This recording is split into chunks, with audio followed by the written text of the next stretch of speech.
je suis également étudiant, c'est tout. C'est vrai, il faut me regarder. Il n'y a pas de cette discussion. Donc, première question. It's Looney. Ah, yeah. Je suis cadre développement Baudouin. Je suis fondateur de la startup Hot Designers KWB. Je suis également ingénieur en génie civil. Je suis graphic designer et branding consultant. Oh, j'avançais doucement, j'arrivais sûrement, ouais. Moi, c'est tuer le métier en fait. C'est tuer le métier parce que normalement, c'est un travail qui est louable et qui doit être respecté. Mais en ce qui concerne le Cameroun, beaucoup de gens ne connaissent pas encore le fond, ce qu'il y a derrière, le processus qu'il y a derrière pour faire par exemple un logo. C'est ça qui fait que les gens ils vont sur Google, ils arrachent quelque chose, ils manipulent 2-3 trucs, ils disent que c'est un logo. Et ce qui tue le secteur d'activité au Cameroun, c'est que dans le secteur de l'administration, par exemple, dans le processus de création de l'entreprise, on demande souvent un logo. Mais le logo là, le gars pas chiffonner ça dans Word, il prend 2 lettres, puis il se dit que c'est un logo. Mais ce qu'on a appris avec l'avenue d'Internet, l'avenue de la communication digitale, on a compris que le logo est la plus-value, c'est la base d'une entreprise. On peut remarquer avec beaucoup de produits qu'à partir du logo, on peut changer le nombre de clients, on peut augmenter son chiffre d'affaires. C'est un peu ce qui tue notre domaine. Et les graphistes qui font les logos à ce prix, ils tuent le travail, mais on reconnaît toujours le bon. Quand le bon fait son travail de la plus belle des manières, on le paye. Il y a aussi les clients qui connaissent la qualité. Et au Cameroun, les clients qui connaissent la qualité sont plus ceux qui viennent de l'extérieur, qui ont vu qui ont compris l'importance du logo. Donc c'est à partir de là.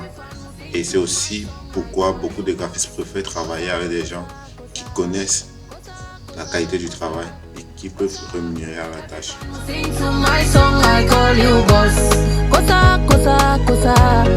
Je pense que nous sommes un pays très très pauvre et endetté. Et l'entrepreneuriat permet au moins qu'on ait une petite indépendance financière. Ça veut dire que ça nous permet au moins de subvenir à nos besoins quotidiens. Ça veut dire si je vends peut-être les chaussures en ligne, je trouve les clients, je peux livrer les chaussures, j'ai mes 500 au-dessus là qui vont me permettre de survivre. Et la population croît tous les ans. Donc ça veut dire que entreprendre aussi nous permet de dépendre un peu de nous-mêmes, de pouvoir trouver ce qui va nous aider à subvenir à nos besoins. Et pour le Cameroun, les grandes entreprises peuvent être créées par là. Et si on a des grandes entreprises, on peut recruter des personnes qui ne peuvent pas entreprendre, des personnes qui entreprennent mais à petite échelle. Donc c'est ce que moi je pense à mon niveau que l'entrepreneuriat peut apporter au Cameroun et qui apporte déjà. J'avançais doucement. Déjà moi, j'ai pas eu un chemin étroit pour faire le graphisme. Je l'ai appris avec le temps. Donc à un moment moi je faisais le logo à 5000. Mais ce qui est que quand on évolue dans le métier, on essaie de se former, soit en ligne, soit auprès des professionnels. Donc ce que je conseille pour quelqu'un qui veut aller vite, qui veut bien connaître le graphisme, c'est de s'approcher près d'un centre de formation, il y en a plein, de s'approcher auprès d'un graphiste ou de le faire seul. Il peut aller lire quelques tutoriels et commence petit à petit. Et puis, au fur et à mesure qu'il aura les clients ou des sollicitations, il va s'améliorer.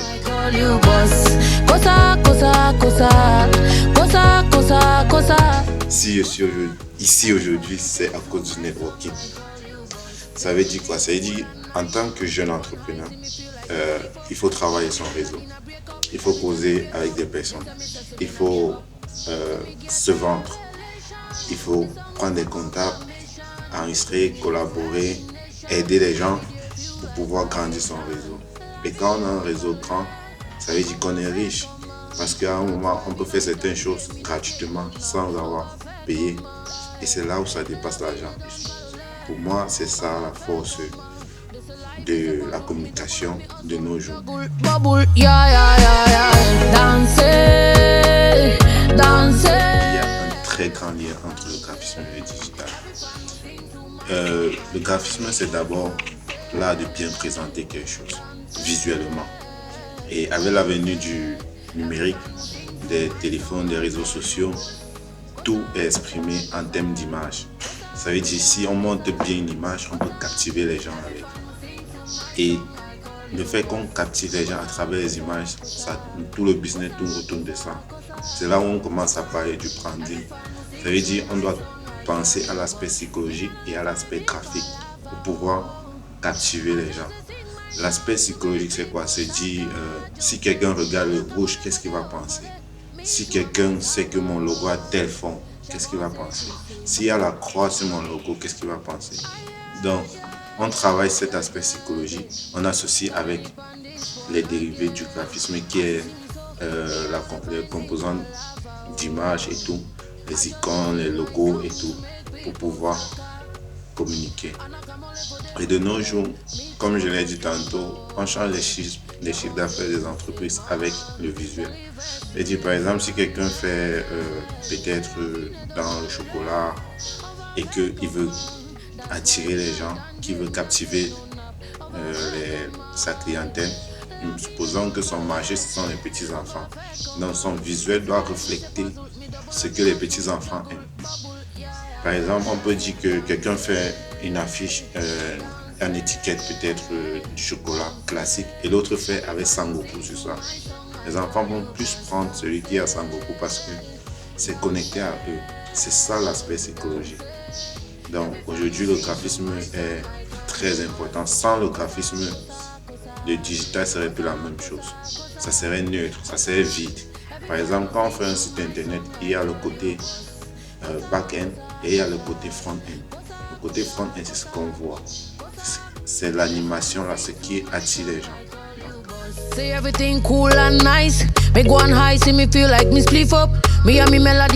Ça, c'est le graphisme. C'est le rôle du graphiste en fait. Ce que moi je fais avec mes clients, c'est que je leur demande de créer du contenu. Parce que c'est difficile d'aller sur Google, trouver l'image d'un noir et associer un produit qui est pour les noirs. C'est très difficile. Donc ce que je fais souvent, c'est quand je travaille avec une entreprise qui a surtout des communications digitales, je leur demande de faire des shootings photos avec des mannequins qui vont payer et payer les séances de shooting. Avec ces images, maintenant, le graphiste peut s'exprimer autant qu'il veut. Il y a aussi les shootings des produits. Donc, ça veut dire, quand on retrouve ces genres d'images en ligne avec 3 catégories, 3 entreprises avec les mêmes images, ça veut dire qu'on a vu soit le même graphiste, soit les différents graphistes, et que pour eux, ils savent que l'image là fonctionne. Ils utilisent ça, ils communiquent comme ça. Et pour moi, c'est irrespectueux. Ça veut dire qu'on ne respecte pas les gens avec qui on dialogue. Normalement, chaque entreprise doit avoir sa banque d'images. Chaque entreprise doit produire son contenu. Et le contenu n'est pas juste image des personnages, c'est aussi des icônes, des dessins. Tout ça, c'est le rôle du graphiste à le faire. Et c'est pour ça que je vais passer par ce canal à inviter tous les graphistes camerounais.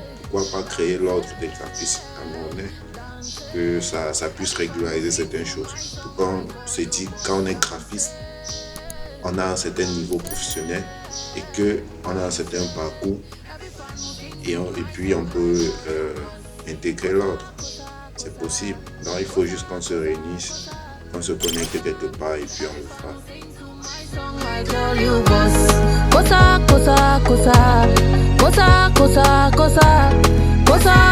Every fan will sing to my song, I tell you, boss. Big Joe Mix.